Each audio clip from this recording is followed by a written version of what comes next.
A mensagem hoje, ela tem como título: Melhor o bom nome na praça do que o dinheiro na conta.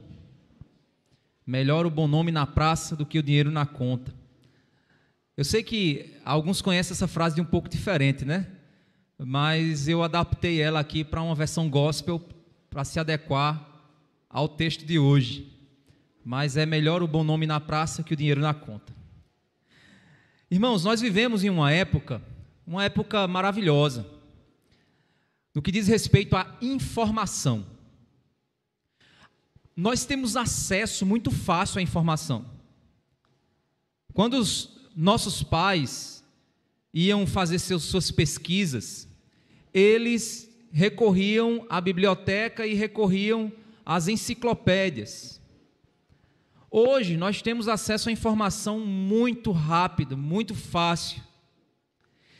E de certa forma nós somos submetidos a um excesso de informação.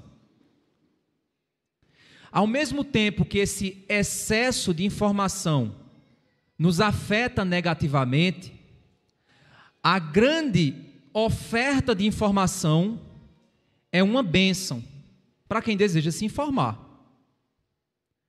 No entanto, existe no meio de grande oferta de informação a necessidade de nós distinguirmos a informação verdadeira e útil da informação falsa e perigosa. Quando você está em um lugar que você não conhece, você depende de um bom GPS. E que esse bom GPS, ele não te leve para bairros perigosos. Isso já aconteceu comigo. E para lugares que não deveria, porque o GPS estava mandando. Para isso, você precisa de um aplicativo de GPS confiável. Um aplicativo que não seja amarrado, como existem alguns que são. E são várias as opções que você tem de GPS. O mais comum, a gente sabe que é o Google, né? O GPS do Google. Ao mesmo tempo, a gente tem uma outra oportunidade maravilhosa para se informar. Quando a gente precisa se alimentar, a gente está viajando e quer comer em um lugar que a gente não conhece, aquela cidade, a gente pode pesquisar um restaurante que a gente queira, uma opção que a gente deseja, e ver os comentários. Não sei se vocês fazem isso, eu faço isso. Ver os comentários das pessoas que foram naquele lugar. Em cima desses comentários, as notas de avaliação que são dadas, a gente consegue pesquisar antes de ir lá. Tudo isso se apoia na ideia de reputação. Reputação é uma ferramenta poderosa. E é uma ferramenta que, na sociedade, é algo extremamente útil. Existe um fenômeno social que é a busca por experimentar aquilo que a gente conhece, para que a gente possa se sentir seguro. Por exemplo, quando você está em uma cidade e você não conhece, quando você deseja encontrar um lugar e você não tem como se informar, existe uma tendência natural de você procurar um restaurante de uma rede que você conheça. Um Subway, por exemplo, um McDonald's, ou seja, algo que você conhece, para que você possa ter uma certa segurança na hora de fazer o seu pedido. Isso acontece porque nós queremos ter uma experiência satisfatória onde a gente estiver. Quando você quer ouvir uma pregação, o mecanismo é o mesmo. Você procura normalmente pregadores conhecidos, pelo menos tem que ser assim, espero que você faça isso. Porque com pregadores conhecidos, você sente uma certa segurança de que você conhece aquela pessoa, de onde ela vem, o que ela faz. Às vezes, quando os irmãos compartilham lá no grupo da igreja um pregador que eu não conheço, eu fico meio receoso, porque eu não sei se o cara vai falar bobagem. Às vezes a pessoa compartilha lá porque gostou do que o cara disse, mas vai que o cara disse uma heresia que a pessoa gostou. E disse, eu quero jogar essa heresia dentro da igreja, aí joga lá para dentro do grupo. Eu fico receoso, obviamente eu não vou conseguir assistir todas as pregações do mundo para saber se... Mas quando não é um pregador conhecido, eu asseguro você a ser cauteloso. É assim que ocorre, por exemplo, em relação à reputação, dessa importância. É um fato que a gente precisa pensar a respeito das reputações, é que elas não garantem uma segurança infalível. Um GPS, ele pode falhar. Pode. Um restaurante, ele pode errar na mão na hora que for fazer a tua refeição. Um pregador, ele pode se desviar da verdade. É assim que ocorrem alguns escândalos que destroem reputações. Porque na hora que alguém falha, a mesma sociedade que hoje favorece uma boa reputação, também destrói a reputação por meio de uma prática que hoje tem se tornado cada vez mais comum, que eu acho que vocês já ouviram falar, que é a prática do cancelamento. Fulano de tal falou uma coisa que o povo não gostou, vai todo mundo em cima dele para cancelar. Como então assegurar a nossa reputação em um mundo quebrado, debaixo do sol? Como assegurar o bom nome que nós somos chamados para ter por causa de Cristo? É sobre isso que Salomão vai trabalhar aqui agora. Abram suas Bíblias em Eclesiastes capítulo 10.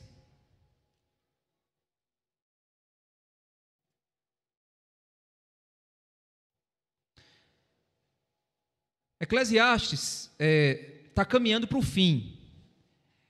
E Salomão está fazendo uma série de fechamentos, de entendimentos e conselhos práticos de como viver a vida em um mundo debaixo do sol. O primeiro passo que Salomão vai trabalhar com a gente aqui é apresentar qual é a dinâmica da reputação. Como é que a reputação funciona? É aqui que o pregador ele vai afirmar que uma pequena tolice, uma pequena bobagem, pode destruir toda uma reputação. E que mesmo a reputação falsa, com o tempo se destrói. Pois aquele que não é sábio se inclina para o mal, e todo mundo vai perceber isso. Então vamos lá, são duas coisas. Primeiro, uma reputação pode ser destruída por uma tolice. Segundo, o tempo revela as verdadeiras reputações. São duas coisas importantes que ele vai dizer aqui. Vamos lá. Eclesiastes capítulo 10, verso 1 ao verso 3. Ele diz assim: assim como a mosca morta faz o óleo do perfumador exalar mau cheiro, ou seja, uma mosca morreu dentro do perfume lá. Apodrece o perfume, porque o perfume daquele período ali era óleo, né? Então, às vezes, esses óleos atraíam moscas.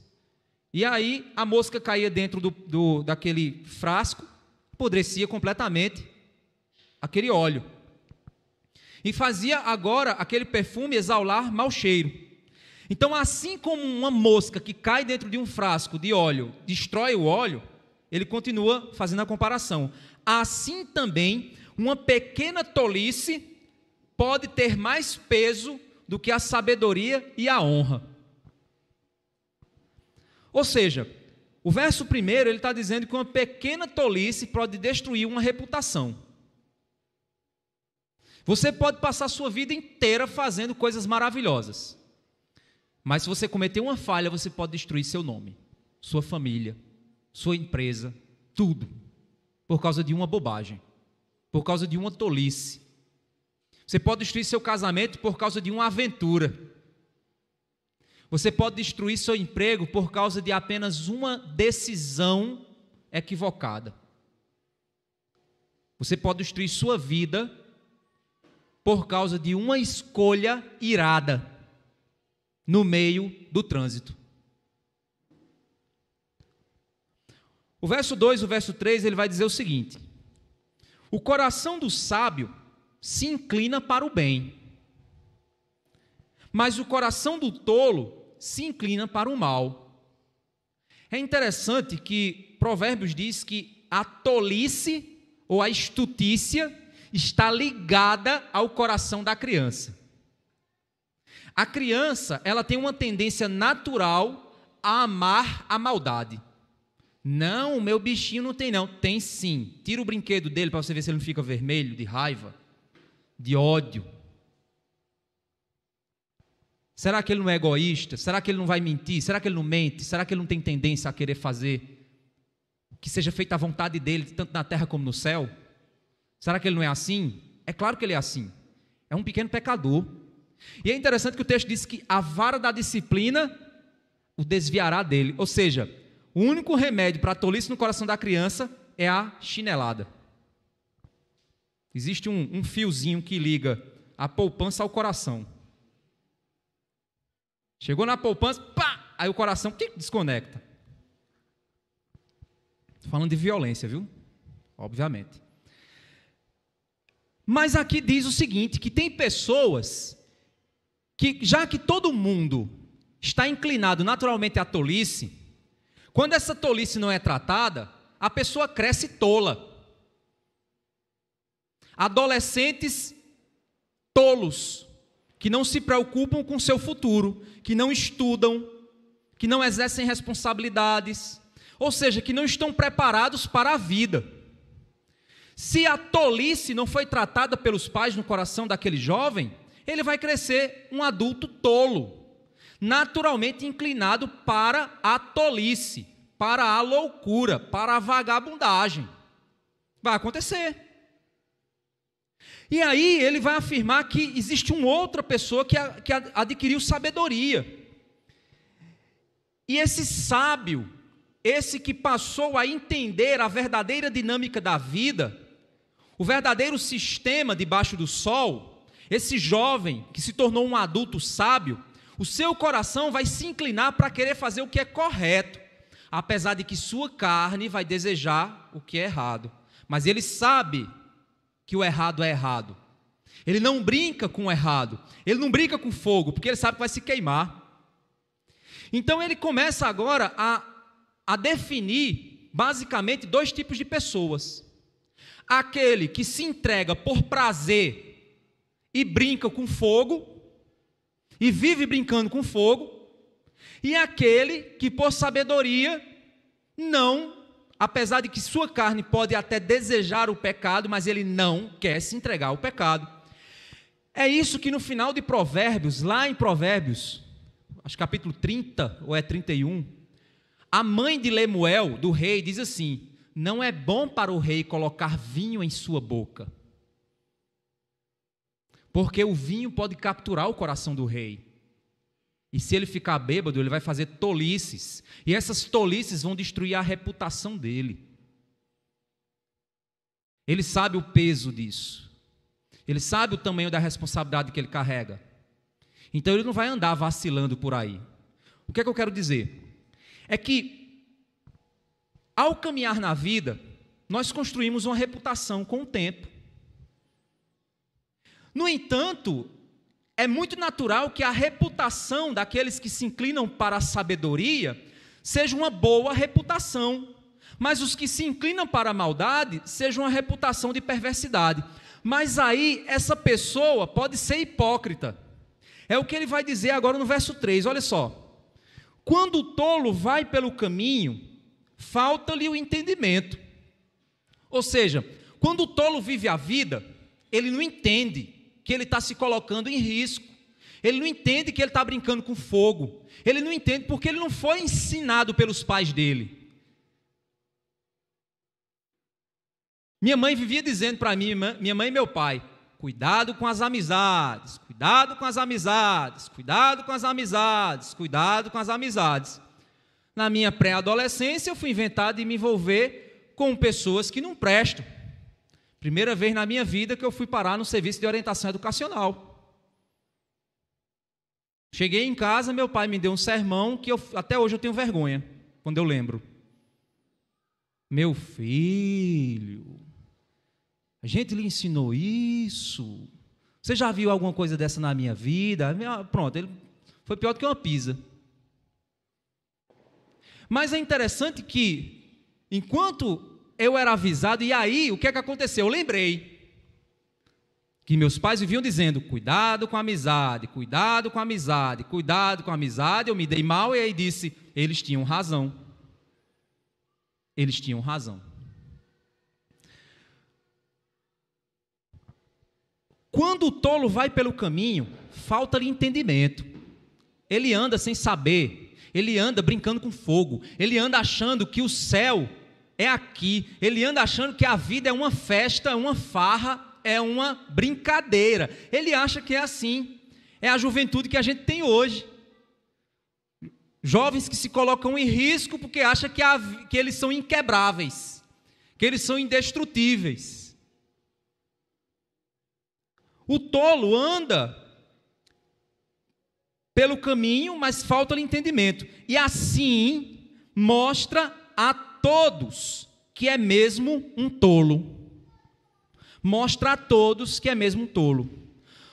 Ou seja, pode existir a reputação que eu falo a respeito de mim. Eu construo a reputação com base no que eu digo. Eu digo para você, eu sou isso, eu sou aquilo outro.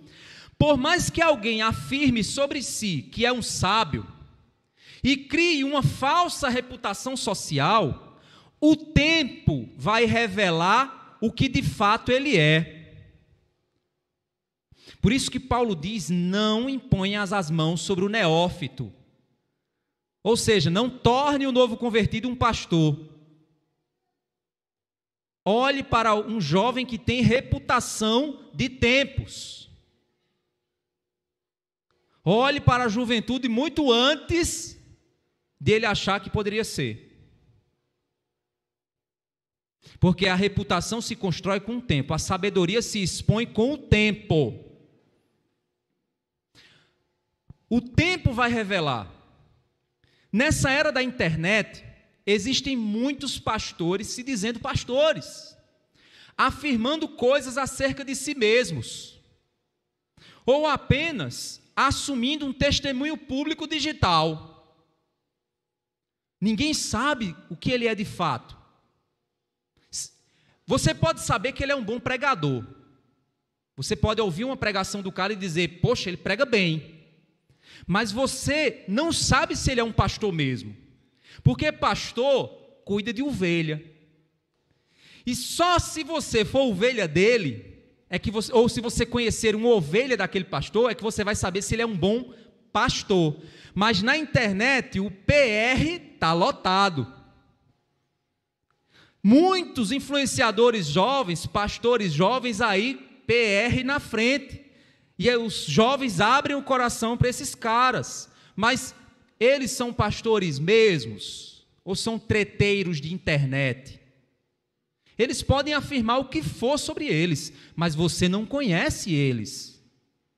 Você não conhece a vida deles, você não conhece o testemunho da juventude. Tem um aí que eu conheço que ele é queimado, muito conhecido, mas ele é queimado na região dele. Nenhum dos pastores aos derredores do cara gosta do cara. Daí você tira que esse cara, a reputação que ele diz ter na internet, não é isso que ele diz. E muitos jovens indo na onda do camarada.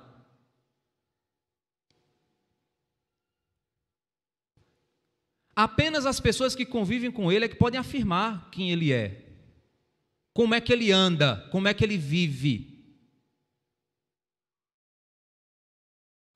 É por isso, meus queridos irmãos jovens, vocês que são jovens, que estão aí na internet, deem ouvidos a pastores consagrados. O que é que eu estou dizendo, pastores consagrados? Pastores que têm anos de ministério e uma conduta ilibada. Você vê que o cara não tem um escândalo, o cara tem anos de ministério e não tem um escândalo. Cuidado, jovens, quando vocês entregarem o coração de vocês para esses influenciadores. Essa galerinha aí, jovenzinha do gospel, é a galera que mais tem escândalo aí. Essa Priscila Alcântara, uma. Outra aí que casou recentemente, aí depois descasou e já estava num moída aí com não sei quem. Aí no site de fofoca gospel você vê essa galerinha aí, cheia de escândalo. Mas é uma galera que o ministério dos caras crescem numa velocidade impressionante. E os jovens estão dando ouvido a essa galerinha. E essa galerinha, às vezes, não tem nem 1 ano, 2 anos, 3 anos, 4 anos de ministério. Eu comecei meu ministério. Eu tenho 7 anos de ministério, estou começando. Entenda uma coisa, começar é muito fácil. Começar bem é fácil demais. O grande desafio é terminar bem. Esse é o grande desafio. E tem pastores consagrados e conhecidos que estão terminando bem. Dê ouvidos a esses caras. Olhem como esses caras se comportam e tentem copiar a conduta deles. Não desses boizinhos de internet, não. Cuidado, para você não ser comparado com um tolo. Cuidado. Outro ponto que ele vai trabalhar é o seguinte: a reputação de alguém. A gente viu que ele falou que a reputação pode ser destruída apenas por uma tolice, certo? Mas também a reputação não é o que eu digo, é o que eu vivo. E isso se constrói com o tempo. Tem jovens aqui na igreja que eu fico observando, rapazes e moças.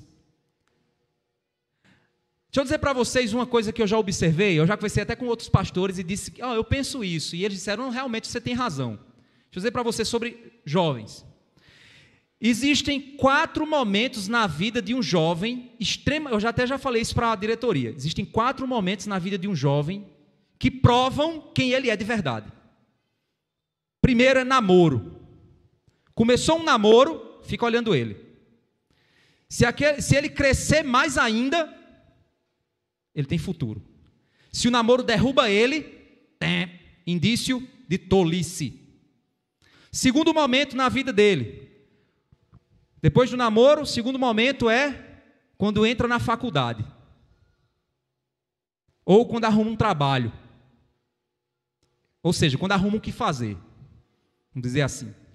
Fica olhando a vida do cara. Ele cresce espiritualmente ou ele cai? É o segundo ponto.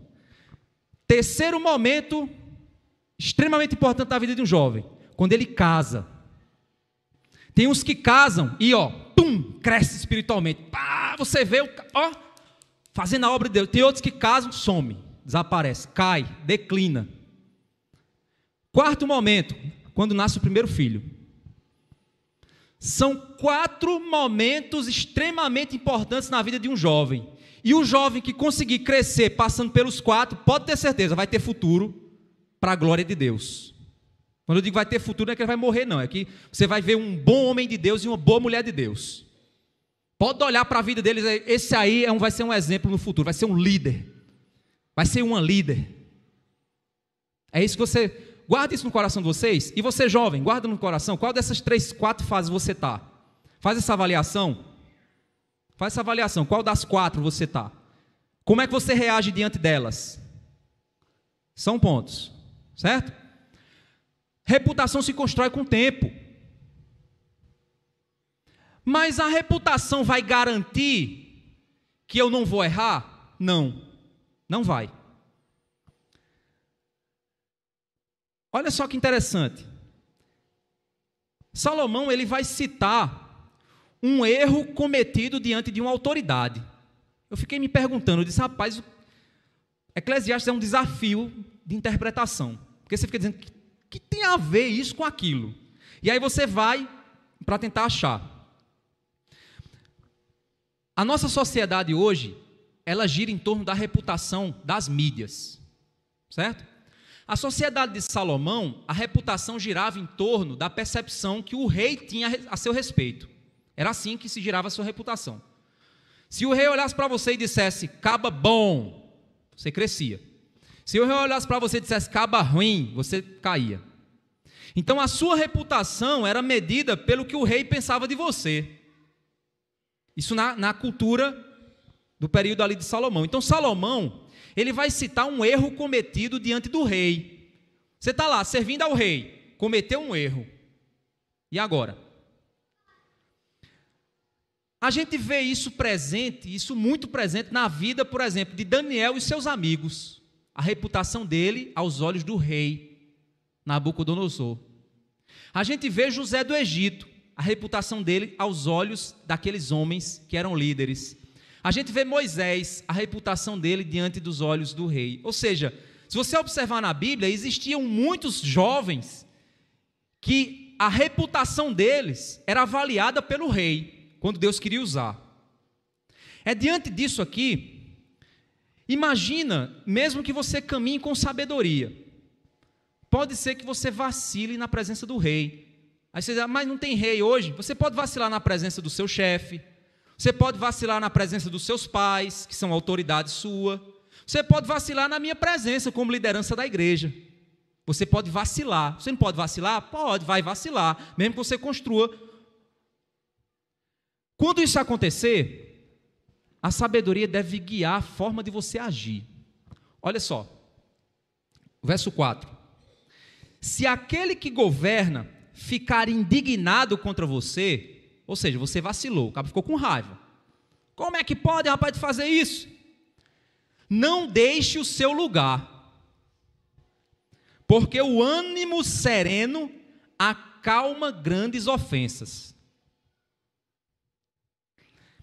Se você vacilou na presença do teu chefe, fica calmo, mantenha-se sereno, porque se tu for querer dar uma de justiceiro, tu se queima, vai ser pior para você. Lembre que aqui foi que você vacilou, aqui não está falando que você fez coisa certa não, aqui está falando que você fez coisa errada mesmo, você chutou e foi para fora, foi erro seu. Provérbios capítulo 15, verso 1 ao 4, diz assim: a resposta branda desvia o furor, mas a palavra dura suscita a ira. A língua dos sábios adorna a sabedoria, mas a boca dos tolos derrama a estutícia. Os olhos do Senhor estão sobre todo lugar, contemplando os bons e os maus. E a língua benigna é árvore de vida, mas a perversidade nela deprime o espírito. Você já passou por um momento em que você errou e foi inventado de se defender e fez mais bobagem ainda, e depois saiu abatido e dizer, por que é que eu não calei minha boca? Fiquei queimado, estou errado. Sabe o que é isso? Falta de maturidade. Meus irmãos, eu estava estudando esse texto essa semana, enquanto eu estava dando aula lá em São Luís. Então estava o outro professor dando aula lá, e eu agarrado aqui com o Salomão. Agarrado com o Salomão. Aí, exatamente durante a semana, aconteceu que eu fui repreendido, numa determinada circunstância, um trabalho que eu apoio, de uma maneira desproporcional. Eu me senti injustiçado com a forma como eu fui reclamado. Eu achei uma forma desrespeitosa, mas eu vacilei. Era para eu ter dado um aviso com antecedência e eu esqueci de avisar. Avisei muito em cima, fui reclamado por avisar muito em cima, mas fui reclamado de uma forma muito dura. E quando eu olhei para o resto da equipe que tem costume de fazer isso, automaticamente o que é que a gente faz? A gente se compara, diz, espera aí, todo mundo está no desmantelo. Eu venho fazendo a coisa direito há tantos anos, eu dei um vacilo e a pessoa vem com essa dureza para mim. Gente, minha pressão subiu, o couro do pescoço esquentou, saiu fumaça das minhas narinas, o couro do cabelo começou a suar, e aí eu disse, vou responder. Na hora o Espírito Santo fez, estás estudando o quê? Aí eu, meu Deus, Pai, depois o Senhor me dá essa lição. Aí eu respirei.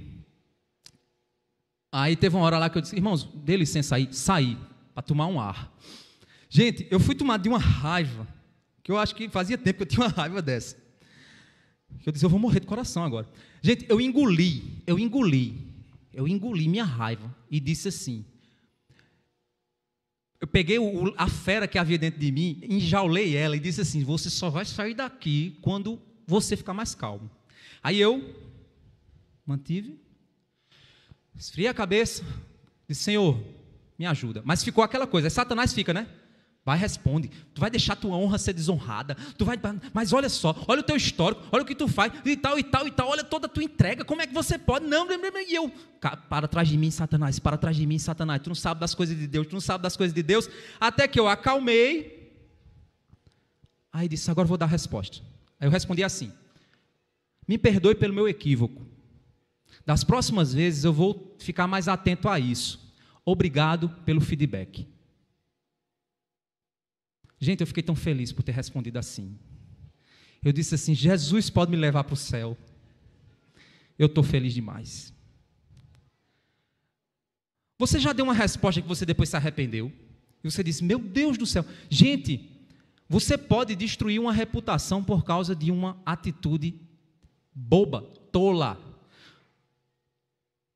Quando você falha, meu irmão, mesmo que você sempre tenha feito o que é correto, primeiro se pergunte se você não errou de verdade. Eu errei. Errei, não tem aquele, né? Eu errei. Eu estava errado. Não era para avisar com antecedência, mesmo que os outros não façam, problema deles que não faz. Eu tenho que fazer. É o meu compromisso. E eu errei. Então, primeiro pergunte se você não errou. Depois se pergunte se seu desejo de responder não é apenas para justificar o seu erro. A gente fica tentando, não é bem assim. Repare bem. Dado. Depois, quando a pressão baixar, responda com sabedoria. Porque a palavra branda desvia o furor. No meio da falha, a sabedoria vai te guiar a reagir e testemunhar. É assim que vai acontecer. Agora, e se o ambiente que estiver ao seu redor for injusto? Imagina que tu faz o teu melhor, mas o que está ao teu redor, a tua equipe, ou o teu chefe, ou o pastor, é injusto. Imagina então a reputação no meio de um reinado injusto. É isso que ele vai falar no verso 5, olha só. Ainda há um mal que vi debaixo do sol, um erro cometido pelos que governam. Os tolos colocados em muitos postos elevados, enquanto os ricos ocupam os postos inferiores. Preciso explicar para você, por que os ricos? Na perspectiva hebraica, pelo menos que Salomão está lançando aqui, a ideia de que o rico deveria ocupar uma posição superior, é porque o rico é rico porque sabe exercer sabedoria administrativa. Essa é a perspectiva, certo? Se você está rico, é porque você soube administrar bem seu recurso. É nessa perspectiva. Só que ele está dizendo o seguinte: o tolo, que não sabe administrar nada, é colocado num cargo, já viram isso em algum governo? Colocado num cargo que deveria. E o cara que é competente é colocado para fora. Isso é um erro dos governantes. Aí ele continua dizendo: vi servos andando a cavalos e príncipes andando a pé como se fossem servos. Ou seja, um reino injusto, uma empresa injusta, uma escola injusta, uma igreja injusta. Imagina isso. Um ambiente injusto. Diante disso,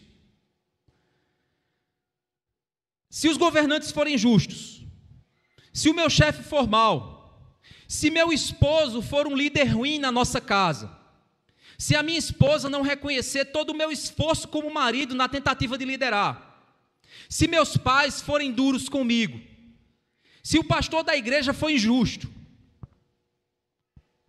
primeira pergunta é: o que você está sendo chamado a atenção de fato é algo que precisa ser corrigido mesmo? Se sim, aceita a repreensão. Mas se não for, então espere no Senhor e seja sábio ao reagir.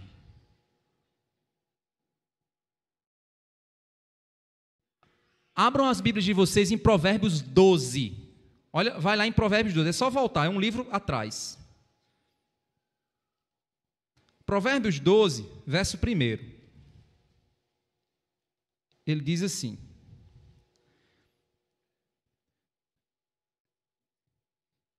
Quem ama a disciplina, ama o conhecimento, mas o que odeia a repreensão é tolo. Meu querido irmão, ame ser repreendido. Ame ser repreendido com justiça. Porque a repreensão te faz crescer. Se você não gosta de ser repreendido, é porque você acha que é um cara que não erra. E esse cara não é você. Esse cara não existe. Esse cara vai errar. E esse cara também não sou eu. Então ame a repreensão. Porque nós muitas vezes erramos porque somos humanos. Ou porque realmente estamos pecando mesmo. Então ame a repreensão. Porque se você não gosta de ser corrigido quando está errado, você é um tolo. Você é um tolo. Jovens que gostam de ser repreendidos crescem. Jovens que se rebelam, normalmente caminham mal. Caminham mal. Agora olha o Provérbios 15. Vai lá para o Provérbios 15, verso 31 a verso 33. Ele diz assim: quem dá ouvidos à repreensão construtiva terá a sua morada no meio dos sábios. Cadê André? Está aqui hoje não, né? Está lá na segurança, né? Rapaz, eu era jovem mancebo na igreja, 17 anos. Eu fui repreendido por André. Acho que ele nem sabe. Por uma atitude que eu cometi, ele foi e me repreendeu. Na hora eu fiquei com raiva, mas eu guardei na minha, fui para casa, pensei, e até hoje eu sou grato, eu acho que ele nem lembra disso, sou grato a ele porque ele me repreendeu. Eu estava errado. Estava achando que estava tudo bem. Uma pergunta que eu já fiz a alguns jovens líderes que eu tenho tentado mentorear, alguns jovens líderes aqui da igreja. Eu perguntei a alguns deles a seguinte coisa, eu disse: você teve gente na igreja que era gente chata com você? Aí o jovem disse: teve, pastor, teve um povo que acaba que era chato. Eu digo: tá certo, chamou a atenção sua? Sim, teve, beleza. Tinha cara que era legalzão, o cara da galera? Tinha, beleza. Com a tua cabeça de hoje, com a cabeça que você tem hoje, como adulto, casado, pai, você é mais grato a Deus pela vida dos que te chamaram a atenção ou pela vida dos legalzão?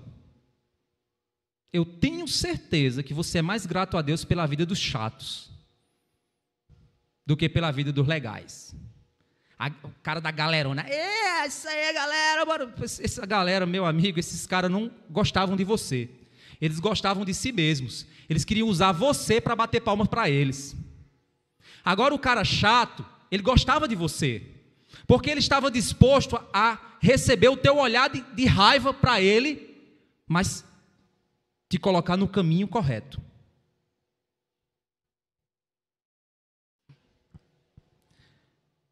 O verso 31 diz que quem dá ouvidos à repreensão construtiva terá sua morada no meio dos sábios. Verso 32: quem rejeita a disciplina despreza a si mesmo, mas o que aceita a repreensão adquire entendimento. O temor do Senhor é instrução na sabedoria, e a humildade precede a honra. Gente, para quem faz esporte vai entender o que eu vou dizer. Imagina que tem um determinado movimento do esporte que você faz que você não consegue. Imagina que tem o que você não consegue. O teu professor chega e diz assim: faz esse movimento, e você não consegue. O que você precisa fazer se você estiver comprometido com o teu crescimento? Você precisa continuar tentando, se esforçando para alcançar. Se você começa a fazer e depois desiste, você não está comprometido com o teu crescimento no esporte que você faz. Você não está comprometido. Da mesma maneira acontece na vida. Tem pessoas que a gente chama a atenção delas 200 vezes com a mesma coisa. Eu tenho certeza que essas pessoas só estão comprometidas com algo que você pode dar a elas, mas elas não estão comprometidas consigo mesmas. Você às vezes aconselha a pessoa 200 vezes, o cara não muda. Por quê? Porque ele está com medo, na realidade, de ser disciplinado, ele está com medo, na realidade, de ser mal falado, mas ele não está comprometido com a própria vida. Porque se ele tivesse, ele dizia assim: espera aí, eu estou sendo repreendido por isso, eu vou mudar. Meu Deus, me muda. O verso 33, ele diz: o temor do Senhor é instrução na sabedoria, e a humildade precede a honra. Você quer ser honrado? Seja humilde. Mas não é falsa humildade não, porque humildade é a única coisa que você, quando diz que tem, você perde. Você sabia? O que é, que quando você diz que tem, você perde. Humildade. Pois é, irmão, sou muito humilde, viu? Pronto, já perdeu. Já não é mais. Tem gente que diz: não, porque pastor, o senhor sabe que eu sou uma pessoa que eu quero servir demais, eu sou servidor. Pronto, já é uma falsa humildade. No lugar de fazer, está falando. Faça com verdadeira humildade, porque a honra virá como consequência. E o que me move a mudar é temer a Deus, porque se você faz porque eu estou reclamando, coitado de você, eu não tenho poder para te mudar, você vai se quebrar. Agora, se você muda porque Deus me usou para te chamar a atenção, ou usou o irmão para te chamar a atenção, o temor do Senhor é o princípio da sabedoria, o temor do Senhor é instrução na sabedoria.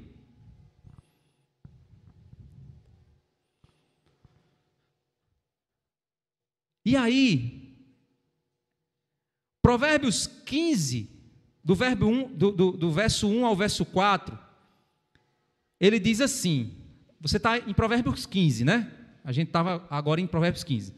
Vamos voltar lá para o verso 1 e 4, ele diz assim, ó: a resposta branda desvia o furor, mas a palavra dura suscita a ira. A língua dos sábios adorna o conhecimento, mas a boca dos insensatos derrama tolices.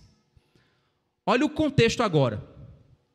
Os olhos do Senhor estão em todo lugar, contemplando os maus e os bons.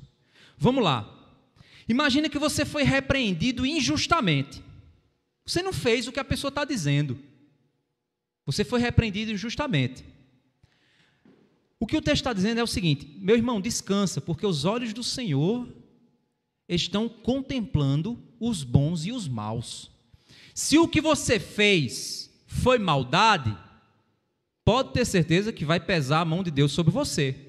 Mas se você estava fazendo algo bom e você foi repreendido injustamente, descansa, porque os olhos do Senhor permanecem contemplando as suas obras. E no tempo certo haverá a honra devida. Tem gente que usa aquele texto e, pelo amor de Deus, se você já falou isso, apaga isso da tua mente e não fala mais não. Pastor, você sabe que os humilhados serão exaltados, né? Não! O texto diz que os que se humilham serão exaltados. Se humilham como? Se humilham na presença de Deus. Se humilham para Deus. Serão exaltados no devido tempo, segundo a vontade de Deus. E o que o texto está nos dizendo é que você pode ser repreendido injustamente diante de um rei, porque esse rei governa de modo injusto. Ele honra os que não têm honra e desonra os que têm honra. E você pode ser alguém que está fazendo o que é correto e ser desonrado injustamente. E o que o texto está nos ensinando de Eclesiastes é que, mesmo que você seja repreendido injustamente, seja prudente em tudo que você fizer. Ou seja, não queira provar que você fez o certo. Continue fazendo. Continue fazendo. Olha só. Olha o verso 8. Quem abre uma cova, acaba caindo nela. E quem arromba um muro, será mordido por uma cobra. Vamos lá. O cara está cavando uma cova. Tropeçou, caiu dentro da cova. Pronto, já ficou enterrado. É isso que ele está dizendo. Está quebrando o muro. Dentro do muro, das pedras do muro, podia ter uma cobra escondida. Fez uma casa dentro do muro. E ele, quando está quebrando o muro, a cobra foi lá e pegou ele. É igual quando você está trabalhando em construção civil, que você tem que ter cuidado com o escorpião. Você está lá pegando os tijolos, vou limpar esses tijolos aqui. Aí começa, quando pega que é assim, que olha para o lado, estava lá o escorpiãozão lá, fazendo assim, eu quero lhe pegar. Se vacilar, ele lhe pega. O verso 9 ele diz, quem arranca pedras será ferido por elas. Ou seja, você está arrancando pedra, se você fez sua unha recentemente, você vai quebrar sua unha provavelmente. E se for de gel, vai perder muito dinheiro. Pode acontecer. Por isso que eu não faço a minha. Ele continua dizendo, e o que racha lenha se expõe ao perigo. Se você nunca rachou lenha, é interessante, você já deve ter visto em filme. O lenhador bota lá a lenha, aí ele pega o machado, né? Aí a lenha se divide, né? Se você pegar errado, aquela lenha pode voar na sua cara. Pegou lá o machado, a lenha se abre, gira, pega na sua cara ou pega na cara de outra pessoa. Então não é aquela coisa bonita lá que os lenhadores fazem, você diz, e o cara lá todo malhado, no filme, né? Não é daquele jeito. Então ele está dizendo que o que está cortando lenha pode se machucar. E aí, olha que interessante. Aquilo que você faz pode acabar se voltando contra você. Ou seja, quem aqui já ouviu falar de CIPAT? Levanta a mão, CIPAT. CIPAT. CIPAT é Semana Interna de Prevenção de Acidentes do Trabalho. Quem trabalha em indústria sabe o que é isso. CIPA, Comissão Interna de Prevenção de Acidentes. Para quem trabalha na área de segurança no trabalho, sabe que todo tipo de trabalho envolve risco. Existe um certo nível de risco para todo trabalho que você está exposto.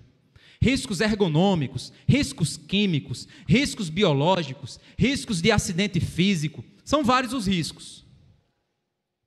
O fato é que, quando você vive a vida possui riscos. E considerar os riscos faz parte de ser sábio. Eu posso cavar um buraco e cair dentro.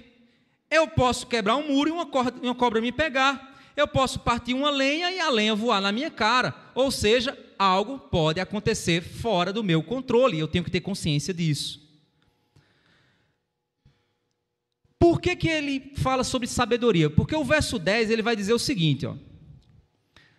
Se o machado está embotado e ninguém o afia, é preciso redobrar a força. Vamos lá. Quando o machado não é afiado, você tem que aumentar a pancada nele. Aumentar a pancada no machado pode correr o risco de você se machucar. Aumenta ainda mais o risco de se machucar. Então, trabalhar sem o devido conhecimento do que você está fazendo é um risco para você. Está entendendo a lógica? Operar o machado sem saber que a afiação é extremamente importante pode acidentar você. Olha o que ele vai dizer. Mas com sabedoria se obtém êxito. Verso 11. Se a cobra morder antes de estar encantada, de nada adianta o trabalho do encantador. É interessante, você diz, oxe, é aqueles filmes, né? Para a cobra sair. Não, gente. A ideia é o seguinte, você vai trabalhar no muro, aí você chama alguém para ir à procura, saber se tem cobra, se não tem, ele conhece de cobra, o encantador conhece de cobra, né? Então ele vai saber onde é que ela pode estar e tal. Ou seja, saber quais são os riscos. Você vai trabalhar na construção civil, está lá Kleber, um entulho lá, ele vai tirar junto com Kelvin. Aí eu vou lá e chego para ajudar. Aí Kleber diz assim, pastor, dá daí que pode ter escorpião.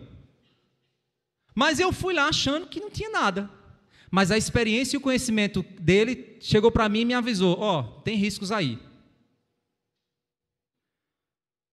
O que acontece diante disso é que a sabedoria nos ajuda a trabalhar melhor, nos ajuda a trabalhar mais seguro, nos ajuda a viver de uma maneira mais clara, quando aplicada corretamente. O que isso tem a ver com reputação? Tudo a ver com reputação. Olha o verso 12 ao verso 15. As palavras do sábio lhe trazem favor, mas o tolo é destruído pelo que diz. As primeiras palavras de sua boca são tolice, e as últimas, loucura perversa. O tolo multiplica as palavras, mas o ser humano não sabe o que vai acontecer. Quem poderá lhe dizer o que será depois dele? Você fez bobagem no seu trabalho, mesmo conhecendo os riscos? Ou você está vivendo a vida e vacilou na frente do rei, ou na frente de uma liderança, ou na frente de uma autoridade? Se aconteceu algo que você disse, meu Deus, eu falhei aqui, a sabedoria te assegura, mas se deu errado, não tente se defender, porque se você tentar explicar, a tolice vai aumentar, porque você só cometeu aquela falha porque você realizou uma tolice, você fez uma bobagem. Lembra o exemplo que eu citei? Se eu fosse tentar explicar, não, mas é porque eu não avisei, por quê e por quê, aí a pessoa do outro lado, ela vai olhar e vai dizer, esse cara não está reconhecendo o erro dele, esse cara está sendo um tolo, era muito mais fácil ele reconhecer que errou, era muito mais bonito ele pedir desculpas, era muito melhor ele dizer que errou e depois não fazer mais, e aprender com o erro, aceitar a repreensão, mas ele está tentando se defender, ele está tentando explicar, e a tolice só aumenta.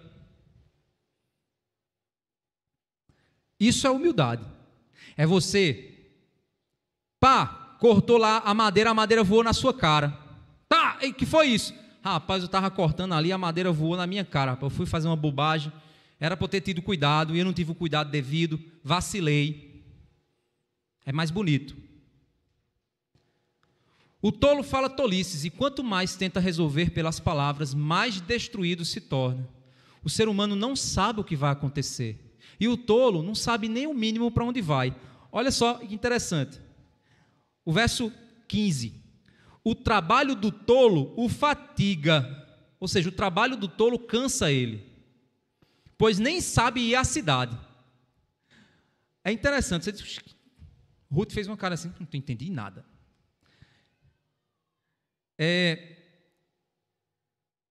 Eu chamei uma pessoa para me buscar no aeroporto, nessa viagem que eu fui. O cara não sabia nem onde era a entrada do aeroporto. Aí eu fiquei, não sei o que lá, eu também não sou da cidade, eu disse, rapaz, procura aí, tu vai ter que procurar. O cara estava cometendo uma tolice. Porque se ele ia me buscar, qual é a primeira coisa que você tem que fazer se você vai buscar alguém num ambiente que você não conhece? Procurar saber onde é a entrada. É o mínimo, não é? É o mínimo. É igual sua mãe pedir para você fazer compra e você chegar com a compra errada. O mínimo que você pode fazer é anotar a compra. Ou então sair na rua. Cuscuz, arroz e macarrão. Cuscuz, arroz e macarrão. Cuscuz, arroz e macarrão. Aí chega com cuscuz, sei lá, ovo e salsicha. Que é isso, menino? Pelo menos anote. Tiveram uns maridos aí que se sentiram ofendidos. Gente, mesmo que os líderes não se portem como deveria, tenha cuidado com o que você pensa e fala. Olha o cenário. Primeiro ele falou que a reputação pode ser destruída com uma tolice. Depois ele disse para a gente que a reputação se constrói com o tempo. E que até aquele que fala sobre si vai mostrar que é tolo, deixa só passar o tempo que ele vai mostrar que ele é. Só passar o tempo. Depois ele diz o seguinte, mas você pode ser uma pessoa correta diante de um rei injusto. Não, primeiro ele diz assim, você pode ser uma pessoa correta que faz uma tolice na frente do rei. Se você fizer isso, fique na sua, que a coisa se resolve. Resposta branda desvia o furor do rei. Depois disso, ele começou a dizer o seguinte: e se o rei foi injusto? Se o ambiente que você trabalha foi injusto? Na hora que você cometeu uma tolice, faça o seguinte: não se defenda. Deixe que os olhos do Senhor estão olhando todas as circunstâncias.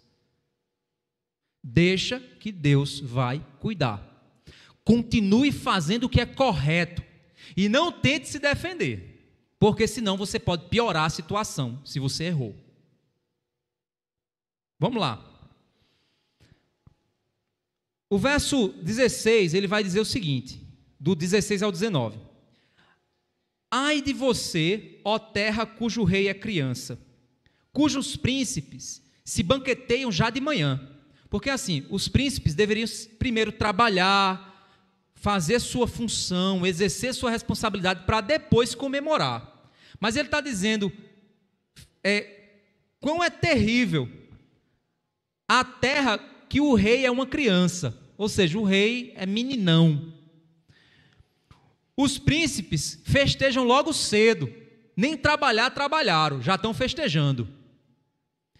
Verso 17, feliz é você, ó terra, cujo rei é filho de nobres, e cujos príncipes se sentam à mesa a seu tempo para refazer as forças, e não para se embriagar. Por causa da preguiça, o teto desaba, e por causa dos braços cruzados, a casa tem goteiras. As festas são feitas para rir, o vinho alegra a vida, o dinheiro dá conta de tudo. Olha só que interessante. Feliz é a terra onde os líderes sabem a hora de comemorar e o limite da comemoração, e em que ponto ela se alinha ao reinado e aos propósitos. O trabalho do preguiçoso destrói. Um rei preguiçoso destrói. Os resultados não vão vir. E os preguiçosos nesse reinado também não vão ter resultado algum. Se você está trabalhando direito, em um ambiente extremamente corrompido, vendo um bocado de gente fazendo coisa errada, isso é muito comum em serviço público. Os irmãos que eu conheço, que são crentes e trabalham em serviço público, sabem o que eu estou dizendo. Você está lá tentando, como crente, fazer o que é correto, está todo mundo ao teu redor fazendo, não vem, não presta conta, faz mal feito, joga nas tuas costas porque tu está fazendo direito. No fim de tudo, você se sente sobrecarregado, mas você está fazendo o que é correto, você está agindo com sabedoria, você está construindo uma reputação. Se você está nesse ambiente de corrupção, olha só que interessante o que ele diz no verso 20. Nem em pensamento fale mal do rei, e não fale mal do rico, nem mesmo quando estiver sozinho em seu quarto, porque as aves dos céus poderiam levar a sua voz, e o que tem asas poderia contar o que você falou. Rapaz, isso é complicado, porque ele está dizendo o seguinte: mesmo que você esteja num ambiente extremamente complicado, mas evite o máximo que você puder falar mal daquele lugar que você está. Aquilo pode se voltar contra você. Isso pode ser uma tolice. E no meio da sua caminhada, isso pode destruir, pode te desempregar. Você pode dar uma vacilada.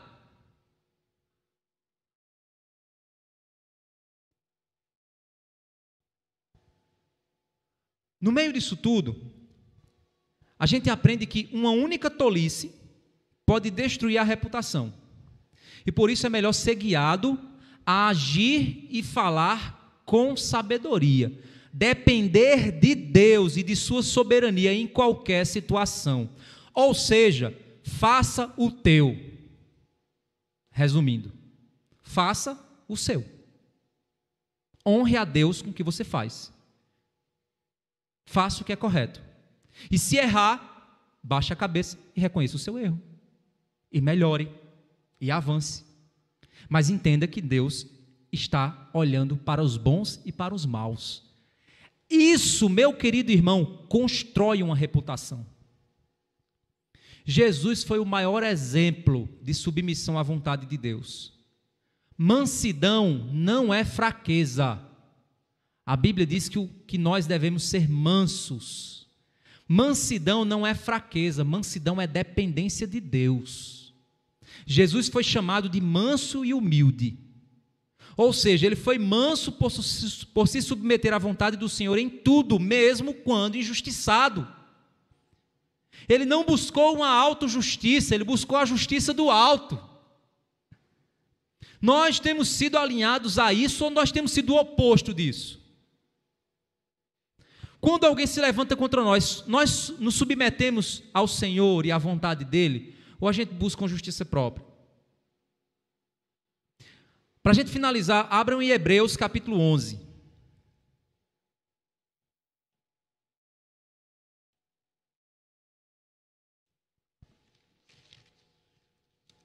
Hebreus capítulo 11, verso 32. Vamos só ler o exemplo de Cristo.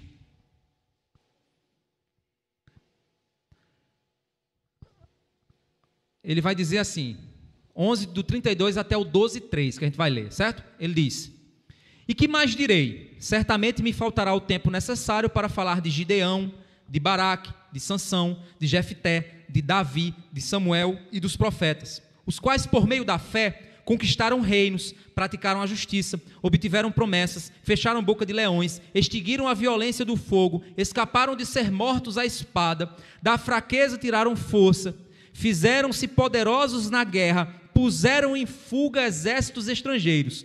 Mulheres receberam pela ressurreição os seus mortos. Alguns foram torturados, não aceitando o seu resgate, para obterem superior ressurreição. Outros, por sua vez, passaram pela prova de zombarias e açoites, algemas e prisões. Foram apedrejados, cerrados ao meio, mortos ao fio da espada. Andaram como peregrinos vestidos de pele de ovelhas e de cabras. Passaram por necessidades, foram afligidos e maltratados. O mundo não era digno deles. Andaram errantes pelos desertos, pelos montes, pelas covas, pelos antros da terra. Todos estes, mesmo tendo obtido bom testemunho por meio da fé, ou seja, uma boa reputação, não obtiveram a concretização da promessa, porque Deus tinha previsto algo melhor para nós, para que eles, sem nós, não fossem aperfeiçoados. Portanto, também nós, visto que temos a rodear-nos de tão grande nuvem de testemunhas, livremo-nos de todo o peso e do pecado que tão firmemente se apega a nós, e corramos com perseverança a carreira que nos está proposta, olhando firmemente para o autor e consumador da fé, Jesus, o qual, em troca da alegria que lhe estava proposta, suportou a cruz, sem se importar com a vergonha, e agora está sentado à direita do trono de Deus. Portanto, pensem naquele que suportou tamanha oposição dos pecadores contra si mesmo, para que vocês não se cansem, nem desanimem. Verso 4. Na luta contra o pecado, vocês ainda não resistiram até o sangue. Você tem despertado uma visão maior sobre a vida? Se manter o olhar na perspectiva apenas debaixo do sol, você vai perder a capacidade de usar a verdadeira sabedoria, porque você só vai ver o aqui e agora. Salomão está mostrando que um olhar acima do sol, um olhar a partir da eternidade, é o segredo para achar esperança no meio da dor, da injustiça, da perseguição, das nossas falhas, como um todo. A verdadeira sabedoria é pensar e agir com os olhos da eternidade, é entender que você pode até aparentar estar derrotado, mas se por causa do Senhor você assumiu esta aparente derrota, pode ter certeza, no tempo devido o Senhor vai honrar e vai transformar as circunstâncias, para a glória dEle, não para a sua, para a glória dEle. Nós estamos submissos a essa soberana vontade. Então, enquanto você quiser usar sua força, seus gritos, sua energia para tentar resolver os teus problemas, você vai continuar pisando em óleo, não vai sair do lugar. Mas se você se submeter à soberana vontade do Senhor e se preocupar em fazer o que é correto, Deus vai batalhar por você.